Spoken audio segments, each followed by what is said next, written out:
You're not even half the woman my grandmother was." My daughter-in-law Jessica spat across the mahogany dining table, her diamond bracelet catching the chandelier's light as she gestured dismissively. The words hit me like a physical blow. But what she didn't know, what none of them knew, was that I had been recording every family dinner for the past 6 months, and this recording would change everything. My name is Margaret Whitfield. I'm 73 years old, and I've just discovered that the people I've loved most in this world have been playing the longest con of my life. But tonight the game changes. Tonight they're about to learn that sometimes the prey becomes the predator. The crystal wine glass trembled in my weathered hands as Jessica's cruel laughter filled the opulent dining room of my Connecticut estate. My son David sat frozen beside her, his face pale as moonlight, unable to meet my eyes. Around this very table where we'd celebrated birthdays, anniversaries, and holidays for decades, my entire world was crumbling. But let me tell you how we got here. Let me tell you about the night I discovered that love can be the most dangerous weapon of all. 6 months earlier, I had been blissfully ignorant. David, my only child, seemed to be thriving. At 45, he ran a successful marketing firm with his beautiful wife, Jessica, 38, a former pharmaceutical sales representative who could charm anyone. They lived in a stunning colonial home just 20 minutes from my estate, visited every Sunday for dinner, and constantly assured me they were planning to give me grandchildren soon. "Mom, you look tired," David had said during one of those Sunday dinners, his concerned voice carrying that familiar protective tone that had always melted my heart. "Are you taking your medications? Getting enough rest?" I should have seen it then. The calculated concern, the way Jessica's eyes would light up whenever David mentioned my health. The subtle questions about my will, my investments, my plans for the estate. But grief has a way of making us desperate for connection, and I had been drowning in loneliness since my husband Charles passed 3 years ago. The Whitfield estate had been in my family for 4 generations.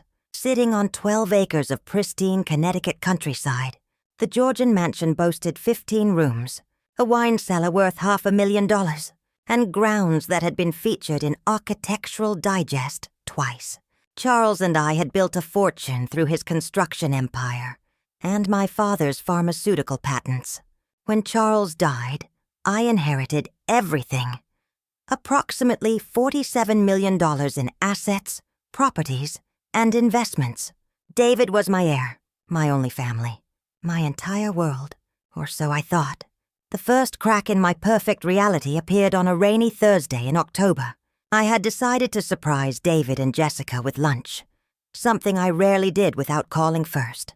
Their housekeeper, Maria, let me in through the back entrance, and I could hear voices coming from David's home office.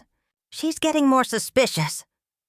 Jessica's voice carried through the thin walls, sharp with anxiety. "Last week she asked me about that invoice from the contractor." "Relax," David replied, his tone cold in a way I'd never heard before. "The old bat trusts me completely. We just need to be patient a little longer." Old bat. The words hit me like ice water. I pressed myself against the wall, my heart hammering so loud I was certain they would hear it. "Patient?" Jessica's voice rose. "David, we've been at this for 3 years. 3 years of playing the devoted children while she hoards that fortune like a dragon. Do you know what I could do with $47 million? Do you know the life we could have?" "Keep your voice down," David hissed. "And keep up the act. She's been talking about updating her will again. If we play this right, we won't have to wait for nature to take its course." The implication hung in the air like poison gas. I felt my knees buckle, and I had to grab the door frame to keep from collapsing. My own son, my precious boy, who I had raised alone after his father walked out when David was 12. The boy I had worked 3 jobs to put through Harvard Business School. The man who had given the most beautiful eulogy at Charles's funeral, talking about family, love, and legacy.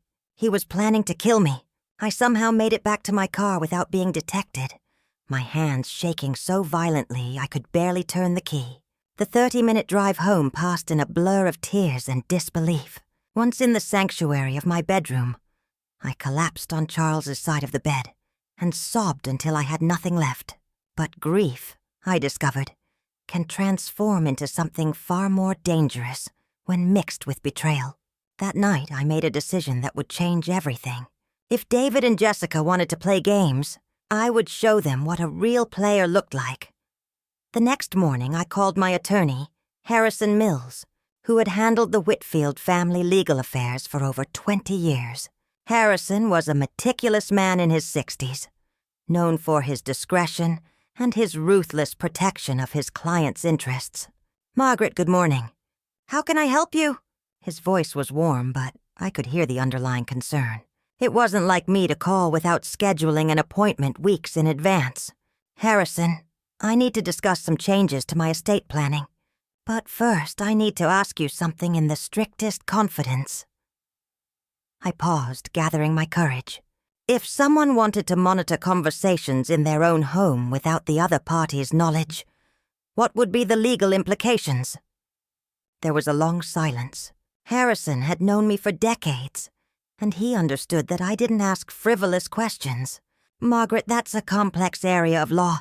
In Connecticut, you generally have the right to record conversations in your own home, especially if you're a party to the conversation. But context matters. Are you concerned about your safety?" "I believe I might be." The words felt strange coming out of my mouth, but they were true. "I see. In that case, I'm going to recommend you speak with someone I trust implicitly. Her name is Detective Sarah Chen, and she specializes in family crimes and elder abuse. She's also very discreet." Within hours, Detective Chen was sitting in my living room, a compact woman in her 40s with intelligent eyes and a no-nonsense demeanor. After I explained what I had overheard, she leaned forward, her expression grave. "Mrs. Whitfield, what you're describing could constitute elder abuse, conspiracy, and potentially conspiracy to commit murder. These are serious felonies, but we need evidence, and we need to be very careful about how we gather it." "What do you suggest?" "First, we're going to install some security measures in your home. Cameras and recording equipment that will document any threats or suspicious behavior. Second, you're going to continue acting normally while we investigate. Can you do that?" Looking into her steady eyes, I felt something I hadn't felt since Charles died. Hope. "Detective Chen, I've been acting my whole life. I can do this." Over the next week, technicians posing as security consultants installed a sophisticated surveillance system throughout my home. Tiny cameras hidden in picture frames and decorative objects, audio recording devices that could pick up whispered conversations, and a monitoring system that sent everything to a secure server that only Detective Chen and I could access. The hardest part was acting normal during David and Jessica's Sunday visits, sitting across from them at the dining table, serving them Charles's favorite roast beef, listening to their concerned inquiries about my health while knowing they were planning my death. It took every ounce of strength I possessed not to scream, but I had underestimated just how deep their deception ran. 3 weeks into my surveillance operation, the recordings began to paint a picture so sinister, it made my initial discovery seem almost innocent. David and Jessica weren't just planning to inherit my money. They had already been stealing from me for over 2 years. The revelation came during a dinner conversation that started innocuously enough. David was telling me about a business opportunity, a chance to invest in a promising tech startup. "Mom, I hate to ask, but would you consider investing $200,000? It's a sure thing, and the returns could be incredible." I smiled and nodded, playing my role perfectly. "Of course, dear. You know I trust your judgment completely." But later, when I reviewed the recording of their conversation after they thought they'd left, the truth emerged like a serpent from its den. "She actually said yes to the $200,000. David laughed, his voice dripping with contempt. "God, she's so pathetic, so desperate for my approval. What's that bring our total to?" Jessica asked and I could hear papers rustling. Let's see. The medical emergency last year was $50,000. The business loan in March was $120,000. The investment opportunities total about $400,000. And don't forget the credit cards. Credit cards? My blood ran cold. She gave me access to handle her finances, remember? I've been using her cards for our expenses for months. The trip to Europe, the new car, Jessica's jewelry. She's so out of it. She probably thinks she's just forgetting things. I grabbed my financial records with trembling hands and began going through them with a clarity I hadn't possessed in months. David was right. I had been forgetting things. Or rather, I had been trusting him to handle things I was too grief-stricken to manage myself. But now, seeing the charges clearly, the pattern was unmistakable. Over the past 2 years, they had stolen nearly $1 million from me. But the financial theft was nothing compared to what I discovered next. Jessica's voice dropped to a whisper, but the sophisticated recording equipment caught every word. How much longer do you think we can keep giving her the pills? What pills? David's voice was equally quiet. The memory pills, you idiot. The ones Dr. Morrison prescribed. I've been crushing them up in her food every Sunday. They're supposed to help with dementia symptoms. But if you give them to someone who doesn't actually have dementia, they cause confusion, memory problems, disorientation. David finished, and I could hear the smile in his voice. You're brilliant. How long have you been doing this? About 6 months. Ever since she started asking too many questions about the money. I figured if she seemed to be developing dementia, it would be easier to handle the situation when the time comes. The room spun around me. The forgetfulness, the confusion, the times I couldn't remember conversations or where I'd put things. It wasn't grief or age. They had been drugging me, slowly, systematically poisoning my mind to make me appear incompetent. I called Detective Chen immediately. Mrs. Whitfield, this changes everything, she said after I played her the recording. What they're describing is assault with a dangerous weapon, elder abuse, theft, and conspiracy. We have more than enough to arrest them now. No, I said firmly. Not yet. Ma'am? Detective Chen. These people have spent 3 years of their lives planning to destroy me. They've stolen from me, poisoned me, and planned to murder me. If we arrest them now, they'll get plea deals, serve a few years, and walk away. I want justice, not just punishment. What are you proposing? I smiled, and for the first time in months, it was genuine. I'm proposing we give them exactly what they want, or rather, make them think they're getting it. The plan I developed with Detective Chen was risky, elaborate, and potentially dangerous. But it was also poetic justice at its finest. First, we needed to stop the poisoning without alerting David and Jessica that I knew. Dr. Morrison, my longtime physician, was horrified when Detective Chen contacted him with the evidence. It turned out that Jessica had called him months ago, claiming I was showing signs of dementia and asking for medication recommendations. When he prescribed medication, she had specifically asked for pills that could be crushed and hidden in food. I thought I was helping a concerned daughter-in-law care for a patient who was refusing treatment. Dr. Morrison told me during an emergency visit to my home. I had no idea she was using the medication to harm you. Mrs. Whitfield, I am so deeply sorry. We developed a plan. Dr. Morrison would call David and Jessica, explaining that he was changing my medication to a liquid form that would be easier to administer. Meanwhile, I would begin taking a medication that would counteract the effects of what they had been giving me. Within weeks, my mind began to clear in ways I hadn't experienced since Charles's death. The difference was remarkable. Colors seemed brighter, my memory sharper, my thinking clearer. I realized that grief had made me vulnerable, but the drugs had made me helpless. Now, for the first time in months, I felt like myself again. More importantly, I felt angry. While my mind cleared, Detective Chen and I crafted an elaborate deception.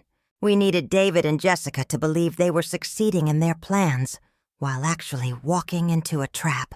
The key was making them believe I was becoming more confused and vulnerable. Not less. I began making mistakes during their visits, calling Jessica by Charles's sister's name, forgetting what day it was, asking the same questions multiple times. I started leaving important documents scattered around where they could see them, including a fake letter from Harrison Mills about updating my will. The letter was particularly devious. Dear Margaret, as we discussed, given your recent memory concerns, it would be prudent to simplify your estate planning. I recommend creating a straightforward will, leaving your entire estate to David, with Jessica as the alternate beneficiary. This would avoid any complications that might arise from your condition. Please call when you're ready to proceed. Fondly, Harrison. I left the letter on my kitchen counter where Jessica would be sure to see it, when she brought me my Sunday medication in a cup of tea. The effect was immediate. That very evening, their recorded conversation revealed their excitement and renewed urgency. Did you see the letter from her lawyer? Jessica's voice was practically vibrating with anticipation. She's definitely getting worse, David agreed. And did you notice how she kept calling you Helen? She's completely losing it. How much longer do you think we should wait? There was a long pause, and when David spoke again, his voice was cold with calculation. Not long. But we need to be smart about this. It has to look natural. What are you thinking? She's been having those dizzy spells, right? What if she fell down the stairs? Tragic accident. Poor elderly woman, living alone in that big house. Probably got confused in the middle of the night. My hands clenched into fists as I listened to them plan my murder with the casual tone most people use, to discuss dinner plans. When? Jessica asked. Soon. I'm thinking next weekend. We'll have our usual Sunday dinner. You'll give her a stronger dose of the medication in her tea. And then an unfortunate accident after we leave. But they had made one crucial error. They assumed I would be alone and helpless when they returned to kill me. Instead, Detective Chen and her team would be waiting. The Sunday of their planned murder began like every other Sunday for the past 3 years. I woke early, prepared an elaborate meal, set the dining room table with my finest china and silver, and waited for my son and his wife to arrive for what they believed would be my last supper. But this Sunday was different in ways they couldn't imagine. Hidden throughout the house were not only recording devices, but also police surveillance equipment. Detective Chen and her team were positioned around the property, monitoring everything. And I had taken precautions they never could have anticipated. David and Jessica arrived at exactly 6 o'clock, as always. David carried flowers. White lilies, I noticed with dark irony. And Jessica brought a bottle of wine and her usual fake smile.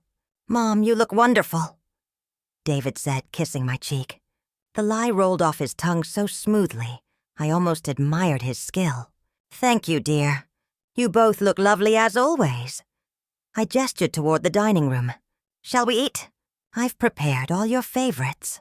As we sat down to dinner, I studied their faces with new eyes. David had inherited his father's strong jawline and dark eyes. But where Charles had been warm and genuine, David's expressions now seemed calculated and cold. Jessica was undeniably beautiful, with platinum blonde hair and striking green eyes. But I could see the predator lurking beneath the perfect facade. The conversation during dinner was typical. David talked about his work, Jessica complimented my cooking, and they both expressed concern about my health and well-being. To anyone listening, we sounded like a loving family. "Mom, you seem a little tired," David said as I served dessert. "Are you sleeping well?" "Oh, you know how it is at my age," I replied, playing my role perfectly. "Some nights are better than others." "Maybe you should consider hiring someone to stay with you," Jessica suggested, her voice dripping with false concern. "It would give us such peace of mind, knowing someone was here to help if you needed anything." "That's very thoughtful, dear, but I'm quite independent still." "Mom, David's voice took on that patronizing tone that had become so familiar. "You're not as young as you used to be. Last week you called me 3 times asking the same question. And didn't you tell us you forgot where you parked at the grocery store?" I had told them that because it was part of the act. But hearing him use my supposed confusion to justify their concern made my skin crawl. "Perhaps you're right," I conceded. "Maybe it is time to consider some changes." Jessica's eyes lit up with barely concealed excitement. "Changes? Well, I've been thinking about updating my will, making things simpler, as Harrison suggested." The look that passed between David and Jessica was electric. This was exactly what they'd been waiting to hear. "That sounds very wise, Mom," David said. "You know you can trust me to handle everything for you." "Yes," I agreed quietly. "I know exactly how much I can trust you." As the evening progressed, I watched Jessica carefully.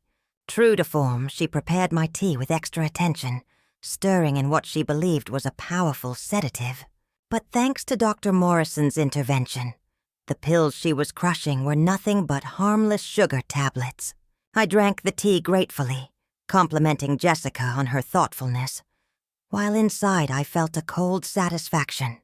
Every moment of their deception was being recorded, every calculated kindness documented for the jury that would eventually decide their fate. Around 9 o'clock, they prepared to leave, as always. But tonight they would be back. "Mom, you should head to bed early tonight," David suggested, his concern sounding genuine to anyone who didn't know better. "You look exhausted." "I think I will," I agreed. "Thank you both for such a lovely evening." Jessica hugged me, and I felt her hands shake slightly with anticipation. "Sleep well, Margaret. Sweet dreams." The irony of her words was almost too much to bear. After they left, I went through my usual routine, turning off lights and locking doors. But instead of heading to my bedroom, I went to the safe room that Charles had installed years ago, a hidden chamber behind the library that was invisible from the outside and soundproof from within. Detective Chen and 2 of her officers were waiting for me there, monitoring the surveillance equipment. "How are you holding up?" Detective Chen asked softly. "I'm ready for this to end," I replied honestly. "They'll be back within 2 hours," Officer Martinez said, checking his equipment. "Everything is set. The moment they enter the house with intent to harm you, we'll have them." We didn't have to wait long. At exactly 11:47 p.m., the motion sensors detected movement at the back entrance of my home. David and Jessica had returned, using the key I had given David years ago for emergencies. Their emergency was murder. Through the monitors in the safe room, we watched them enter my home with the stealth of practiced burglars. David carried a small bag that, based on their earlier conversations, contained tools to stage my accident. Jessica held a flashlight, though they knew the layout of my house better than most hotels. "She should be completely out by now," Jessica whispered as they crept through the kitchen. "I gave her double the usual dose." "Good," David replied, his voice emotionless. "Let's get this over with." They moved through the house like ghosts, heading toward my bedroom. I watched on the monitors as they carefully opened my bedroom door, expecting to find me unconscious and defenseless. Instead, they found my bed empty, pillows arranged to look like a sleeping figure in the darkness. "Where the hell is she?" David hissed, panic creeping into his voice. "Maybe she's in the bathroom," Jessica suggested, but I could hear the uncertainty. They searched the entire upstairs, growing more frantic by the minute. Finally, David's voice carried a note of genuine fear. "What if she's not here? What if someone else is in the house?" That was Detective Chen's cue. Her voice, amplified by speakers throughout the house, boomed from every direction at once. "David and Jessica Whitfield, this is the Connecticut State Police. You are surrounded. Exit the building with your hands visible and surrender immediately." The sound of their panic was almost pitiful. Through the cameras, I watched Jessica collapse to her knees in the upstairs hallway, while David frantically looked around like a trapped animal. "This is impossible," Jessica sobbed. This can't be happening. Shut up! David screamed at her. Just shut up and let me think. But there was nowhere to run, nowhere to hide, and no way to explain why they had broken into my house in the middle of the night, with tools that could only be used for violence. Within minutes, Detective Chen and her team had both of them in custody. I watched from the monitors as they were handcuffed and read their rights. David stone-faced and silent. Jessica hysterical and protesting her innocence. Only when they were secured in separate police cars did I emerge from the safe room. The next morning, I sat in Detective Chen's office, reviewing the evidence that would destroy David and Jessica's lives, just as they had planned to destroy mine. The recordings, the financial records, the medical evidence of poisoning. It was overwhelming and undeniable. Mrs. Whitfield, Detective Chen said gently, I know this is difficult, but I need to ask. Are you prepared for what comes next? What do you mean? Your son and daughter-in-law are facing serious charges. Conspiracy to commit murder, elder abuse, theft, assault with a dangerous weapon. They're looking at decades in prison. David will likely never be released. The weight of that statement settled over me like a heavy blanket. My only child, the boy I had raised and loved and sacrificed for, would spend the rest of his life behind bars. Detective Chen, I said finally. 3 days ago, they sat in my dining room and planned my murder like it was a dinner menu. They poisoned me for months, stole nearly $1 million from me, and would have killed me if we hadn't stopped them. Whatever consequences they face, they brought on themselves. She nodded respectfully. There's something else you should know. We've been investigating their finances, and we discovered some additional information. What kind of information? They've been planning this for longer than we initially thought. We found evidence that they started researching your medications and potential accidents within 6 months of your husband's death. They also had detailed floor plans of your house and had researched how to make murders look like accidents. The cold calculation of it took my breath away. While I was grieving Charles, while I was vulnerable and desperate for family connection, they were already planning to murder me. There's more, Detective Chen continued. Jessica wasn't David's first wife. I'm sorry? David was married before, about 8 years ago, to a woman named Linda Morrison. She died in what was ruled an accidental fall down a flight of stairs. The room spun around me. You're saying David has done this before? We're reopening Linda's case based on the new evidence. If our suspicions are correct, David and Jessica are serial killers who target elderly family members for their money. I felt physically sick. My son wasn't just planning to kill me. He was a predator who had already killed before. How many other families had he destroyed? How many other mothers had trusted him the way I had? Mrs. Whitfield, are you all right? I looked up at Detective Chen, this professional woman who had saved my life and helped me reclaim my power. And I felt a strange sense of calm wash over me. Detective Chen, I'm better than I've been in years. The trial began 6 months later and became a sensation that dominated local news for weeks.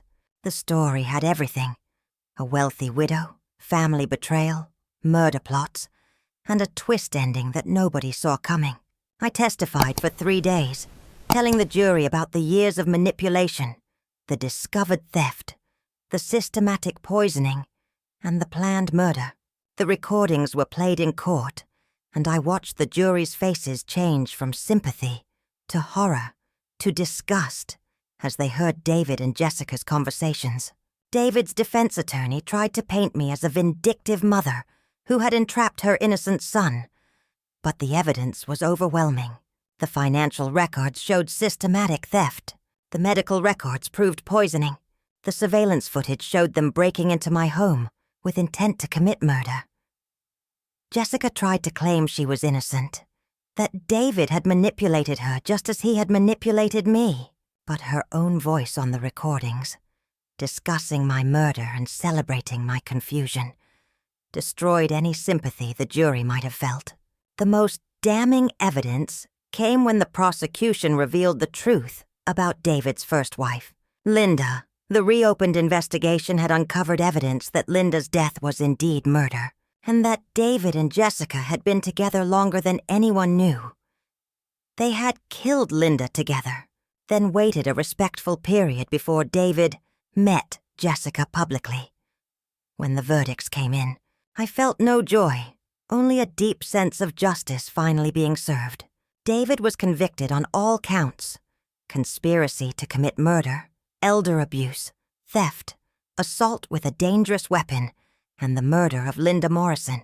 He was sentenced to life in prison without the possibility of parole.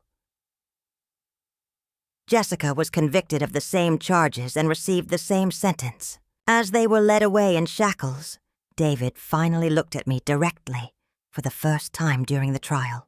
His eyes held no remorse, no regret, no love, only cold anger that his plan had failed. "You won't live forever, Mom," he said as the bailiffs dragged him away. "And when you die, I'll still be your heir." I smiled at him, the same loving smile I had given him his entire life, and said quietly, "No, dear, you won't." After the trial, I met with Harrison Mills to finalize the changes to my estate that I had been planning for months. The meeting took place in his office, with Detective Chen present as a witness. "Margaret, are you certain about this decision?" Harrison asked, reviewing the documents spread across his desk. "I've never been more certain of anything in my life." The new will was elegant in its simplicity. David would inherit nothing. Jessica would inherit nothing. Instead, my entire estate would be divided among several beneficiaries who had shown me more love and loyalty in recent months than my son had shown in years. Detective Chen would receive $5 million, along with my heartfelt gratitude for saving my life and helping me reclaim my power. Dr. Morrison would receive $2 million for his integrity and his efforts to protect me from harm. Maria, David's former housekeeper who had unknowingly helped me discover their plot, would receive $1 million and the deed to my guest cottage.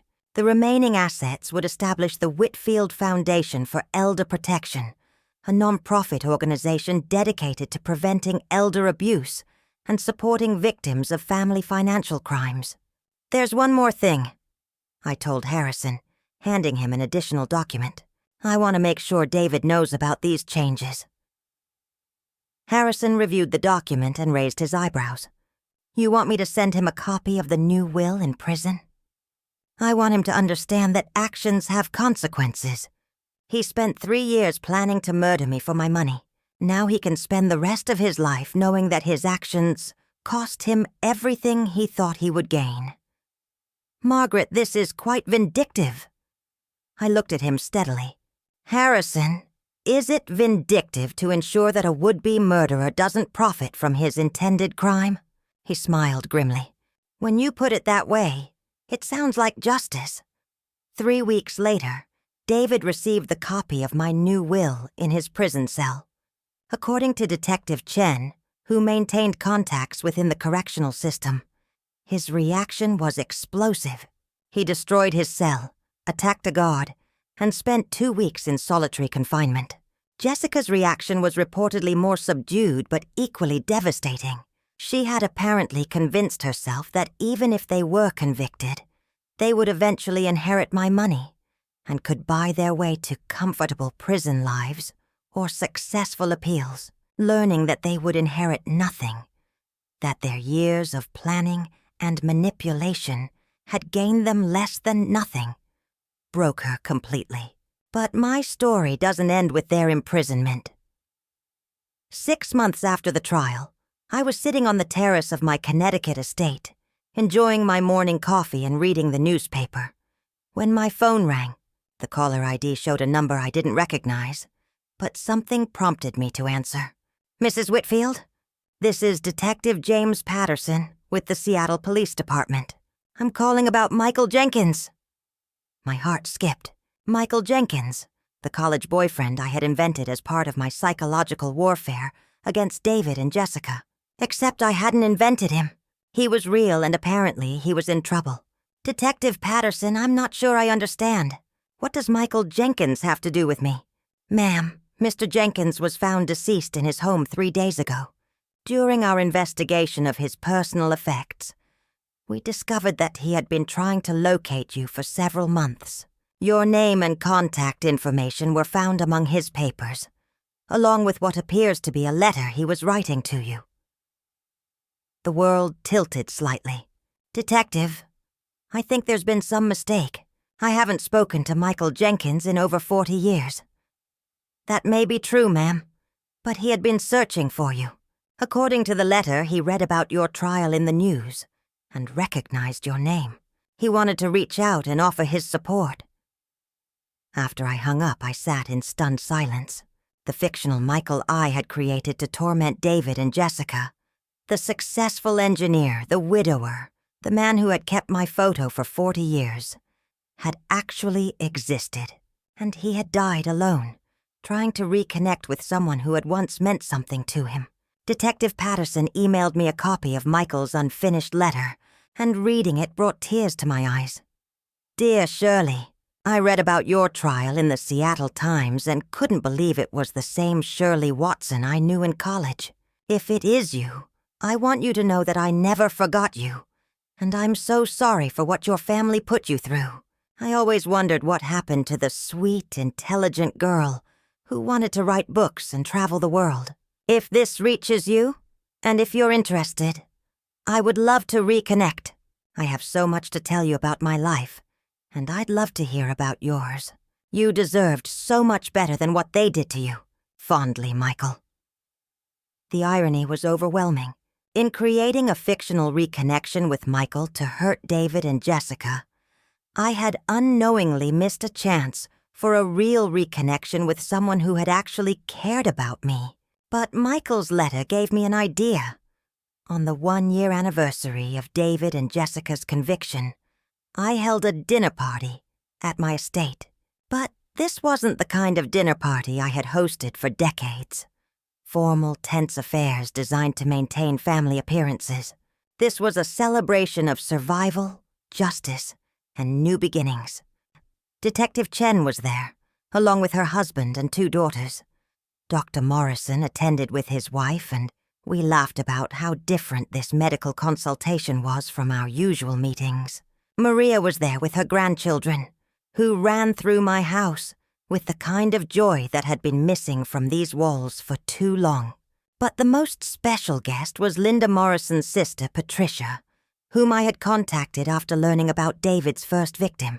Patricia had spent 8 years believing her sister's death was an accident, carrying guilt that she hadn't done more to help Linda escape. What she now knew was an abusive relationship. Mrs. Whitfield, Patricia said to me as we sat in my living room after dinner, I can never thank you enough for giving my sister justice. For 8 years, I've had nightmares about Linda's final moments. Now I know she didn't die because I failed to save her. She died because she was targeted by predators who saw her kindness as weakness. Patricia, I replied, your sister deserves to be remembered for who she was, not how she died. That's why I want to tell you about something I'm planning. I explained my idea for the Whitfield Foundation's first major project, a safe house and support center for women escaping abusive relationships, to be named the Linda Morrison Center.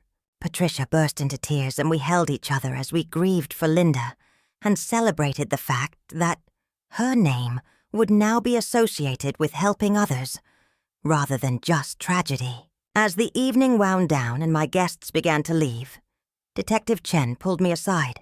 Margaret, how are you really doing? I know this past year has been traumatic, even with the positive outcome. I considered her question carefully. Detective Chen, Sarah, a year ago. I was a lonely, confused woman who was being slowly poisoned by the people I loved most. I was losing my memory, my money, my dignity, and ultimately, I was going to lose my life. Today I'm surrounded by friends who value me for who I am, not what I can give them. My mind is clear. My purpose is meaningful. and my future is entirely my own to determine." She smiled. "So you're saying you're better than fine?" "I'm saying I'm finally the woman I was always meant to be.